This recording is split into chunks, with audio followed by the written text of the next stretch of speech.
Ma'am, please cooperate, or we'll have no choice but to restrain you, the man in scrubs said firmly, his grip on my arm tightening. My heart pounded as I thrashed against his hold, panic rapidly rising in my chest.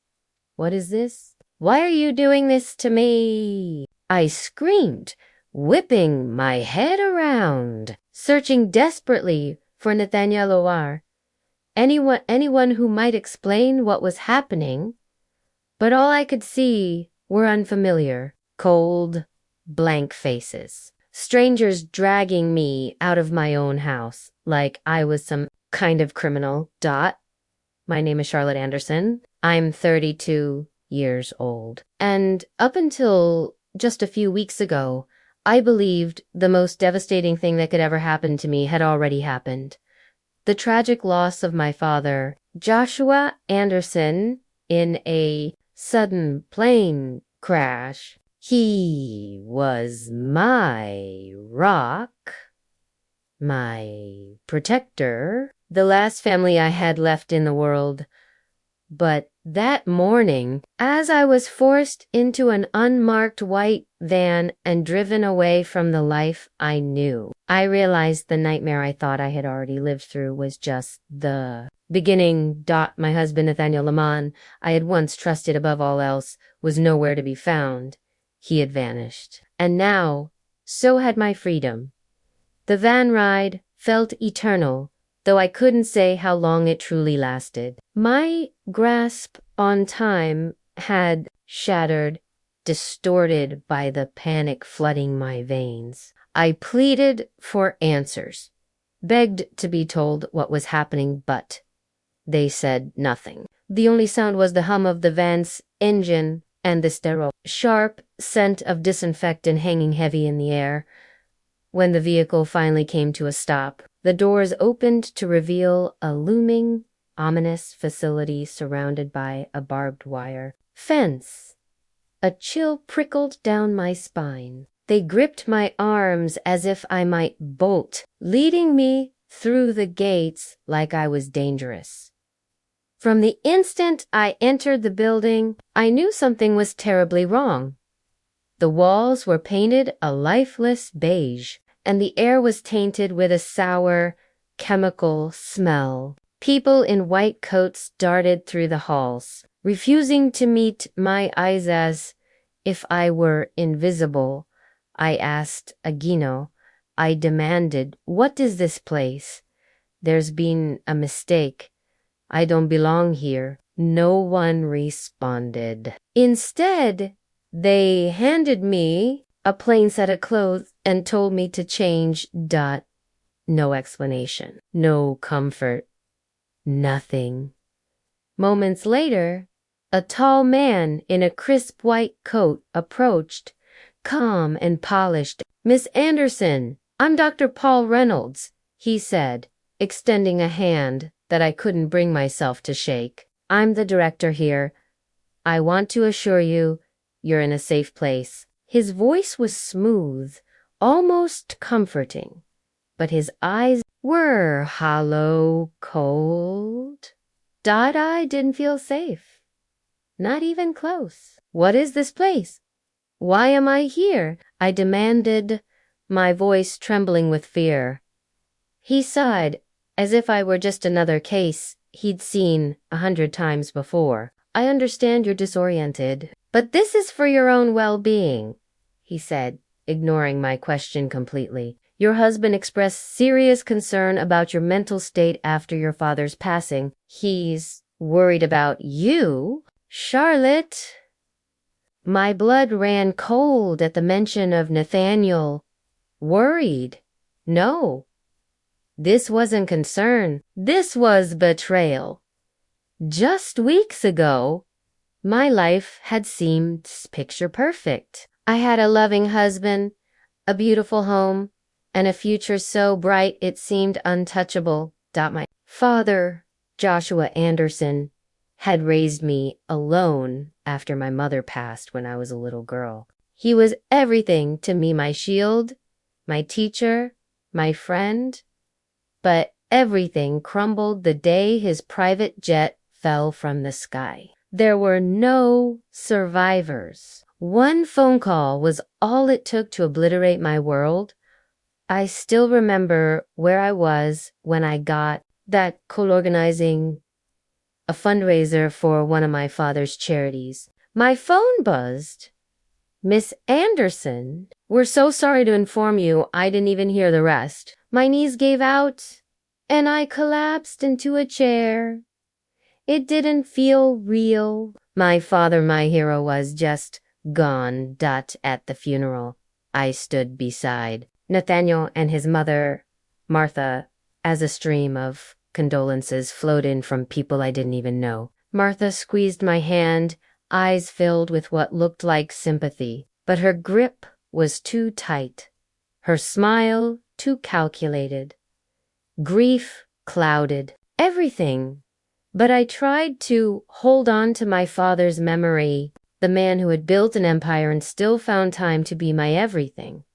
But what came next shattered whatever strength I had left.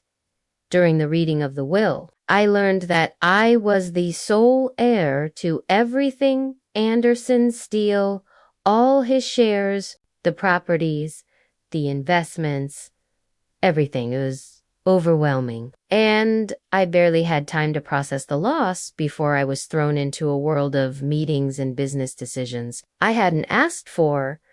That's when the shift began. The looks from Martha, the growing silence from Nathaniel. Something had changed, but I couldn't see it for what it was yet. Now, sitting alone in a cold, empty room with buzzing fluorescent lights and lifeless beige walls, I was trying to understand how I got here. This is for your own good. His words haunted me, but none of this made sense. Nathaniel had never mentioned this, never said a word about me being unstable. Each time I tried to ask what was going on, I got the same robotic reply. It's for your best interest. Best interests. I wasn't even allowed to call him. Or anyone. They gave me pills shortly after I arrived to help you relax, the nurse said. I refused at first, but she stood over me until I swallowed them. Within the hour, my body went numb. My thoughts slowed. It was like sinking into thick fog. When I woke, the first thing I noticed was the silence. Not peaceful, but hollow and oppressive. The room was stark white, empty, except for a narrow bed and a steel wheelchair. No windows, no clock, nothing. I whispered, hello. Is anyone there? No answer. The weight of isolation pressed down on me until I couldn't take it anymore. I screamed, slammed my fists against the walls, pounded the door until my hands ached. And then she appeared, a nurse with a syringe, her face blank, her voice devoid of emotion. Please calm down, Miss Anderson. I backed away, but she lunged forward, plunging the needle into my arm before I could stop her. Darkness swallowed me whole. Days, weeks, I didn't know how long passed. Time became a blur. I existed in a drug-induced fog. I couldn't think, couldn't feel, couldn't remember who I had been before this. And then, one day, a woman sat beside me during lunch. Her name was Lily. She looked at me with sharp eyes that told me she saw everything, even when she said very little. This play isn't just for the mentally ill, she whispered one day. People end up here because someone wants them gone. I stared at her, stunned. You think you're the first? That single question sparked something inside me. E fanto fremo hope in secret. During brief moments in the common area or over tasteless meals, Lily and I began to talk. She had escaped before more than once, but they always brought her back. But she said, "You're different?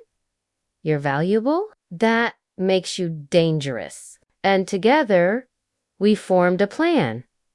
2 nights from then, during the lazy late shift, she would create a distraction near the nurse's station while I slipped out with a key card she had stolen.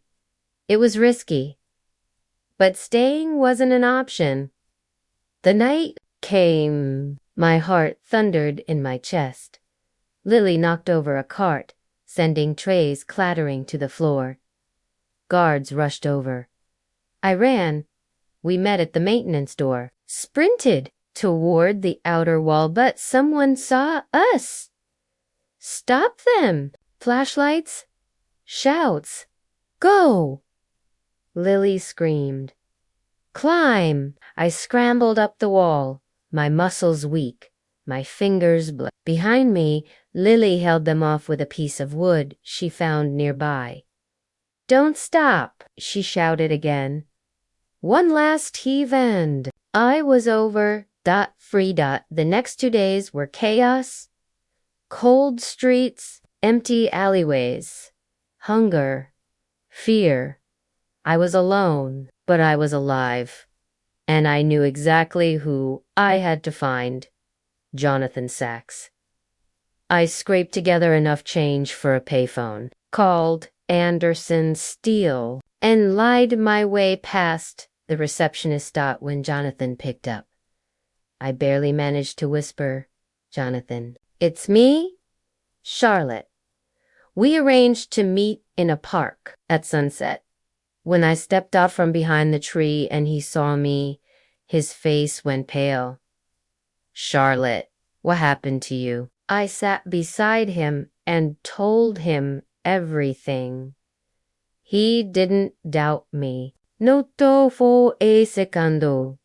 You can stay at my cabin," he said, "just outside the city. I'll bring supplies, and I'll get help." A week later, Jonathan returned with a private investigator named David Harper. David laid everything out: the fake psychiatric report, the bribed judge, the doctored paperwork. They had forged everything. Nathaniel, Martha, the doctor, they'd paid $250,000 to have me locked away, medicated, and erased. They underestimated 2 things. David said, my will to survive and his ability to uncover the truth. Armed with the evidence, Jonathan contacted the authorities. Warrants were issued. It was time. Before the arrest, I called Nathaniel one last time. "It's over," I said. His voice trembled. "Charlotte, I've been so worried, Katiat," I snapped. Know everything. The reports, the money, the betrayal." Silence. And then desperation excuses Barema. "I didn't want this," he stammered. "It was Martha's idea. You signed the papers," I said coldly. "You paid them. You left me to rot." And then I hung up. The next morning, I stood across the street from the mansion I once called home. Police surrounded it. Officers marched up to the door. They led Nathaniel away in cuffs. He screamed my name, begging, pleading. I didn't flinch. "Martha," she said nothing. Her pride wouldn't allow it. As the cars drove away, carrying them toward justice, I turned and walked away. They had tried to erase me, but I was still here. And I was just getting started.